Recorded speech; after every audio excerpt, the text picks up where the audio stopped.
साथ चलो हम दिल की कहानी कह देंगे, कुछ दूर हमारे साथ चलो हम दिल की कहानी कह देंगे, समझे ना जिसे तुम आंखों से वो बात जुबानी कह देंगे। इब्राहिम अश्क की इन पंक्तियों के साथ मैं दीपिका सिंह आप सभी को प्रणाम करती हूँ।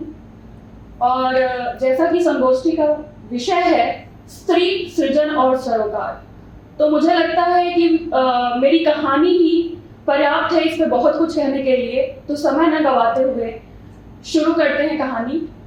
नाच तू श्यामा। आज श्यामा को कॉलेज जाना है। कॉलेज का पहला दिन, नए लोग, नए दोस्त, नई दुनिया। श्यामा यह सोचकर ही बहुत उत्साहित है। वह कॉलेज गई, पहली क्लास, पहला बेंच। श्यामा खुश है। उसने सर के सारे सवालों का जवाब दिया। पीछे की बेंच पर बैठी लड़कियों में कुछ कानाफूसी हुई, पर वह तो अपने आप में व्यस्त है। कॉलेज का दूसरा दिन, पहली बेंच। श्यामा खुश। पीछे बैठी लड़कियों ने कमेंट करना शुरू किया। श्यामा बेपरवाह। कॉलेज का तीसरा दिन, पहली बेंच। श्यामा कुछ उदास सी। पीछे बैठने वाली लड़कियां ठीक उसके सामने खड़ी। एक ने कहा, ए hello, how you dare to sit here?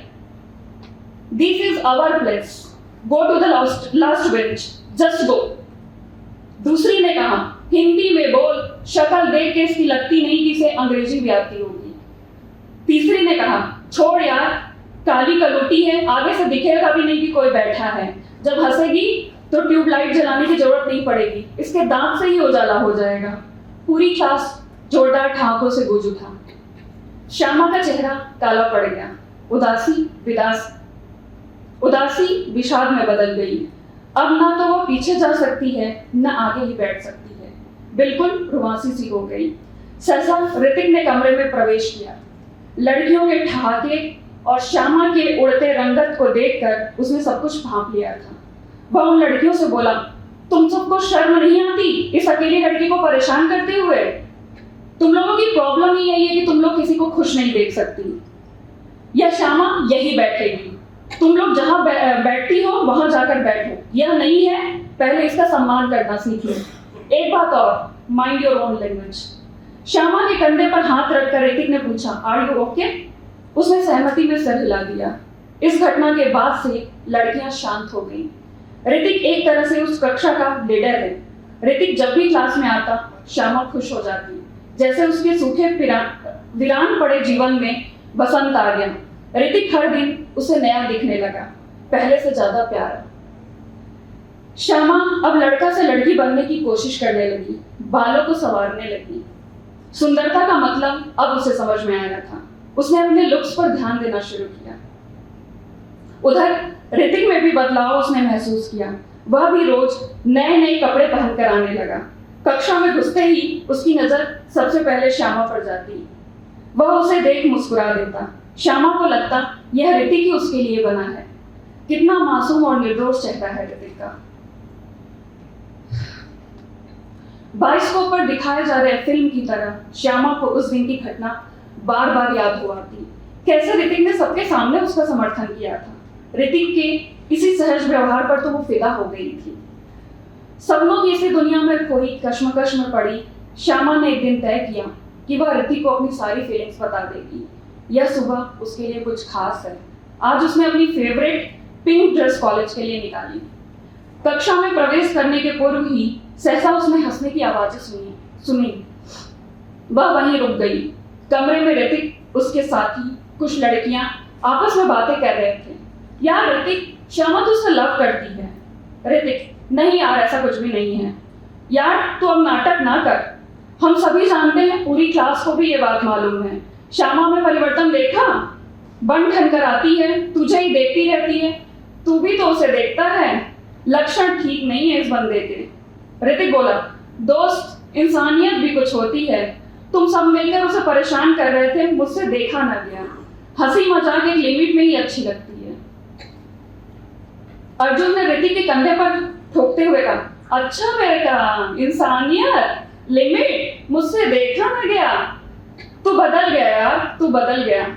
Hrithik ने झल्लाते हुए कहा, बकवास बंद करो, मुझे श्यामा से प्यार नहीं, हो भी नहीं सकता, कैसी है दिखने में, लड़कों जैसी चाल ढाल, कितनी काली है और हाँ मोटी भी। कोई उसे गर्लफ्रेंड बना सकता है क्या? मैं तो सोच भी नहीं सकता। किसी की मदद करना अलग बात है और लव करना अलग बात। यार मेरी इमेज का कुछ तो ख्याल करो। हे भगवान, कैसे दोस्त दिए हैं आपने मुझे। कमरे में फिर से हंसी और मस्ती का माहौल बन गया। श्यामा बाहर खड़ी जैसे पत्थर हो गई। वह कक्षा में घुसने की हिम्मत न जुटा सकी, वापस घर आ गई। श्यामा का दोबारा उस कॉलेज जाना ना हुआ। ऐसा पहली बार नहीं था कि श्यामा के रूप रंग को लेकर मजाक उड़ाया गया हो, लेकिन इस बार मामला दिल का था। उसके दिल में जितना प्रेम का अंकुरण हुआ था, उससे कहीं ज्यादा उनकी फब्तियों का तुषारा पार। प्रेम भी सौंदर्य ही देखता है। मुझ जैसों से तो केवल सहानुभूति हो सकती है। उसे अपराध बोध होने लगा। उसने तय किया कि वह अभिनय के क्षेत्र में कदम रखेगी। अब और कुछ दिन ऐसे ही घर बैठी रही तो डिप्रेशन में चली जाएगी। उसने अपने लिए काम ढूंढना शुरू किया। धीरे धीरे उसे छोटे मोटे मंच पर अभिनय करने का मौका मिलने लगा। कभी पुरुष पात्र तो कभी अभिनेता का सहायक तो कभी विदूषक। वह संतुष्ट तो नहीं है, परंतु उसके पास इसके अलावा कोई विकल्प भी नहीं था। एक दिन उसे शहर के प्रतिष्ठित नाटक मंडली अभिनव मंच से अभिनय करने के लिए प्रस्ताव आया। वहां जाकर पता चला कि उसे मुख्य पात्र की भूमिका अदा करनी है, वह भी स्त्री पात्र। श्यामा खुश हुई, बहुत खुश। उसके सपने जैसे सच होने को हैं। वह दूसरे दिन नाटक का पूर्वाभ्यास करने पहुंची, तब उसे पता चला कि उसे हिडिंबा की भूमिका अदा करनी है। वह मायूस हो गई। लोग क्या सोचेंगे, क्या कहेंगे? एक तो श्यामा को कुछ खास मौका नहीं मिला और मिला भी मुख्य पात्र के अभिनय का, तो किसका? हिडिंबा का। हा हा हा हा। श्यामा ने अपने कान बंद कर लिए। वह अपनी तबीयत खराब होने का बहाना कर घर वापस आ गई। उसने अपनी माँ को सारा वृत्तांत कह सुनाया। नीलिमा ने उसके सिर पर हाथ फेरते हुए कहा, बेटी, तुम्हारा यही तो सपना था, तुम्हें आगे बढ़ना है, यह नहीं सोचना कि लोग क्या कहेंगे। तुमने जिंदगी भर लोगों की सुनी, अब अवसर है कि तुम अपने दिल की सुनो। निश्चित ही दूसरों में रूप सौंदर्य सुहाता है, लेकिन बात अपनों की हो तो मन ही सौंदर्य का रूपक बन जाता है। कला के साथ भी ऐसा ही है। जब वह पूरे अपनेपन से अपनाती है तो वह किसी तरह का भेदभाव नहीं करती। उत्कृष्टता में स्वीकार्यता नहीं, उत्कृष्टता अहंकार को जन्म देती है। कला तो अपूर्णता की उपासक है। अपूर्णता में ही व्यक्ति पूर्णता को प्राप्त करने की चाहत रखता है। जब तक तुम अपूर्ण हो तब तक स्वयं को मासती रहोगी, कुछ नया सीखती रहोगी। किरदार छोटा या बड़ा नहीं होता, महत्वपूर्ण होते हैं भाव। अभ्यास करो, और इतना अभ्यास कि तुम उस किरदार में ढल जाओ, उसके हाव भाव तुम्हारे अपने हो जाएं, उसके सुख दुख तुम्हारे अपने, बल्कि इतना निश्चल, निर्दोष, ईमानदार, उन्मुक्त हो जाओ कि कला और किरदार तुम्हें अपना ले, बाहें फैलाए। नीलिमा को अपने पुराने दिन याद हो आए। शाम के समय नीलिमा अक्सर बालकनी में खड़ी बाहर देखती रहती थी। चिड़ियों की चहचह, पेड़ों का हरा भरा झूमना उसे आनंदित करता था। यहाँ आकर उसे जो सुकून मिलता वह घर के अंदर बंद कमरों में नहीं था।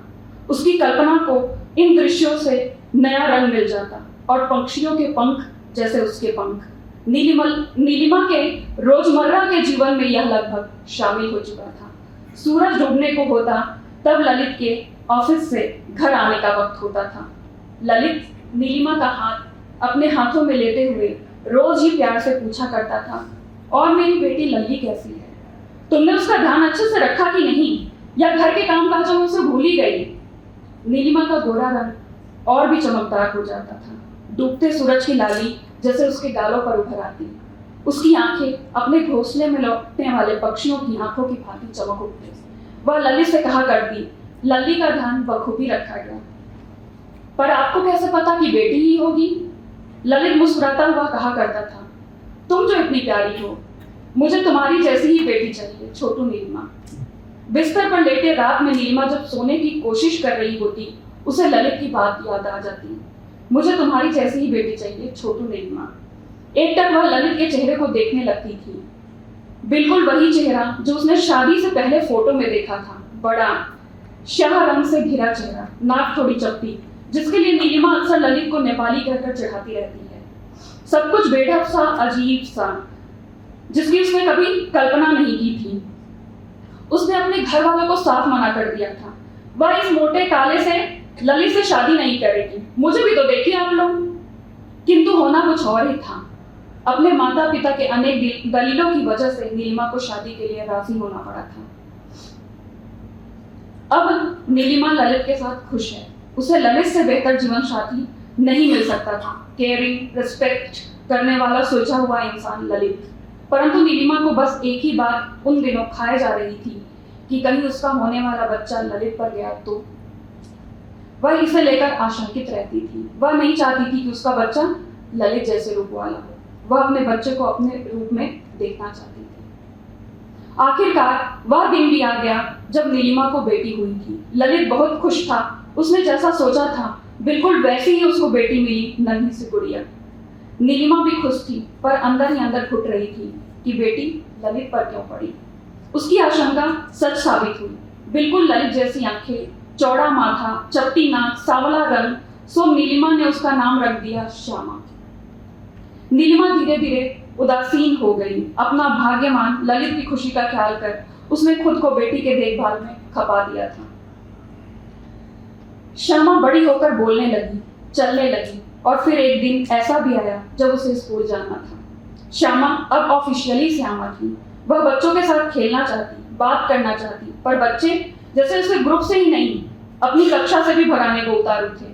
वे अक्सर चिढ़ाया करते, काली कलूटी है, जंगल की बूटी है, बोलो क्या श्यामा, काली कलूटी है, जंगल की बूटी है, बोलो क्या श्यामा। बच्चे एक स्वर में चिल्लाते। श्यामा उनसे खूब लड़ती, उन्हें चिढ़ाती भी, लेकिन उन बच्चों को कोई असर न होता देख अंत में हार कर उनसे रिक्वेस्ट करती, मुझे भी तो अपने ग्रुप में शामिल कर लो, मेरे साथ भी तो कोई तो खेल लो यार। पर बच्चे हंसी उड़ा उसकी बात को हवा कर देते थे। धीरे धीरे श्यामा शांत रहने लगी। अपनी नियति मान क्लास के सबसे आखिरी बेंच पर जा बैठती, इस डर से कि कहीं यह आखिरी बेंच भी उससे छीन न जाए। घर आती तो आंखों में आंसू भरकर माँ से कहती थी, बच्चे मुझे चिढ़ाते हैं, जिसका उत्तर नीलिमा के पास ना होता था। वह 2-4 बार स्कूल में जाकर इसकी शिकायत भी कर चुकी थी, पर उन बच्चों का क्या दोष, वे छोटे थे, मासूम, साफ दिल, जैसा दिखा वैसा कह दिया। श्यामा को जानबूझकर चोट पहुंचाना वे भी नहीं चाहते थे। नीलिमा उसे समझाती, तुम हमारी प्यारी सी स्पेशल बच्ची हो, हमेशा ध्यान रखना, तुम हमारी बेटी नहीं हमारा बेटा हो। तुम्हें आगे बढ़ना है, खूब पढ़ना है, अपने मम्मी पापा का नाम रोशन करना है, हमारे लिए बड़ी होकर एरोप्लेन खरीदना, फिर हम सब घूमने चलेंगे। श्यामा हर बार मान जाती, खुश होकर कमरे में इधर उधर दौड़ लगाती, जैसे उसने कोई जंग जीत ली हो। फिर अगले दिन कक्षा में वैसे ही पिछली बेंच पर गुमसुम बैठी रहती। टीचर उसे आगे बैठने के लिए कहती तो वह आगे जाकर बैठ जाती। जैसे ही टीचर कक्षा से जाती, वह झट से बैग उठा पीछे। उसने हालातों से समझौता करना सीख लिया था। श्यामा को बचपन से ही एक्टिंग और डांस का बहुत शौक रहा है। वह हर बार स्कूल के फंक्शन में भाग लेती, कभी फूल तो कभी पेड़ तो कभी पीछे खड़ी और बच्चों के साथ स्टेज पर उनकी संख्या बढ़ाती। पर वह इसी में बहुत खुश रहती थी। नीलिमा और ललित भी फंक्शन देखने जाते। ललित तो अपनी बेटी पर मोहित रहता था। श्यामा के हर भाव, शरारतें उसे अच्छी ही लगती। नीलिमा भी हमेशा उसको प्रोत्साहित करती रहती थी। जो जो श्यामा बड़ी होती गई, उसके शरीर का रंग और गहराता गया। बाकी नैन नक्श में तो कोई खास परिवर्तन नहीं हुआ, लंबाई चौड़ाई में इजाफा जरूर हुआ। वह सामान्य लड़कियों से कहीं ज्यादा लंबी और चौड़ी, बिल्कुल लड़कों की शरीर वाली हो गई। हाव भाव एवं स्वभाव में भी लड़कों जैसी। कभी कभी लोगों को भ्रम भी होता कि वह लड़का है। श्यामा दुनिया की परवाह न कर अपनी धुन में मस्त रहती। जो मन करता, जैसा मन करता वैसे कपड़े पहनती। लड़कियां और सुंदरता एक दूसरे का पर्याय हैं। उसकी तनिक भी समझ उसे बचपन से ही नहीं थी। लेकिन आज नीलिमा को यह महसूस हुआ कि वह बड़ी हो गई है और गंभीर भी। बचपन की तरह अब वे मतलब की बातों पर रोती नहीं, बल्कि इन बातों को वह सकारात्मक रूप से ले रही है। नीलिमा को विश्वास हो गया कि श्यामा में स्थिरता आ चुकी है। उसका अपने लिए सोचना, आगे बढ़ना जरूरी है। श्यामा का अब नाटक के लिए प्रैक्टिस का दौर शुरू हुआ। वह डायलॉग बोलती तो शब्द उसका साथ छोड़ देते, जिद पर आ जाते।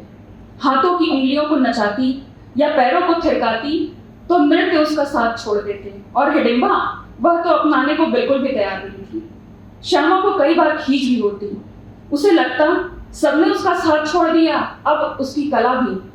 कहते हैं कि कला अपना सर्वस्व तब तक किसी को नहीं देती जब तक कोई पूर्णतया स्वयं को भूल समर्पित न कर दे।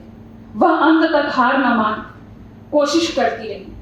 अंततः शब्दों ने श्यामा के सुर में सुर मिलाना शुरू किया।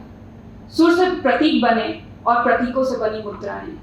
हिडिंबा ने पूरे मन से स्वीकार किया, कला ने श्यामा को अपना सर्वस्व दिया है। अब यह कला ही उसकी पहचान बन गई। अभिनय करके उसे जो सुकून और तृप्ति मिलती वह कहीं और न थी। आज वह दिन है जब श्यामा को स्टेज पर अभिनय करना है। उसने देखा भीड़ काफी है, लोग नाटक देखने के लिए उत्साहित हैं। वह थोड़ी सहम सी गई। सभागार के माहौल ने जैसे उसके पुराने जख्मों को कुरेद दिया। किसी तरह वह अपने को संभालती हुई आगे बढ़ी। अब उसके और भीड़ के बीच केवल एक ही आवरण रह गया, मंच का पर्दा। वह भी कुछ देर बाद हट गया। श्यामा के पैर अपने आप थिरकने लगे, उसके हाथ अपने आप उठने लगे, उसके नैन अपने आप मटकने लगे। नाची श्यामा की हिडिंबा नाची है, लगी दोनों के अस्तित्व की बाजी है। श्यामा है हिडिंबा या कि हिडिंबा ही श्यामा है, यह मुश्किल समझ पाना है, यह मुश्किल समझ पाना है। हिडिंबा ने हृदय भीम पर वारा है या कला ने श्यामा को स्वीकारा है, यह मुश्किल समझ पाना है, यह मुश्किल समझ पाना है। हिली की धरती, कांपा था आकाश, जब हिडिंबा ने किया था अट्टहास। झूमे लोग, खुल गए सारे गांठ, श्यामा के मुख पर सूरज सता, सूरज सता। नाटक खत्म हुआ। श्यामा की आंखों में आंसू हैं, लेकिन यह आंसू खुशी के हैं। उसने जाते जाते सुना लोग तालियां बजा रहे थे और चिल्ला रहे थे, वंस मोर, वंस मोर। धन्यवाद।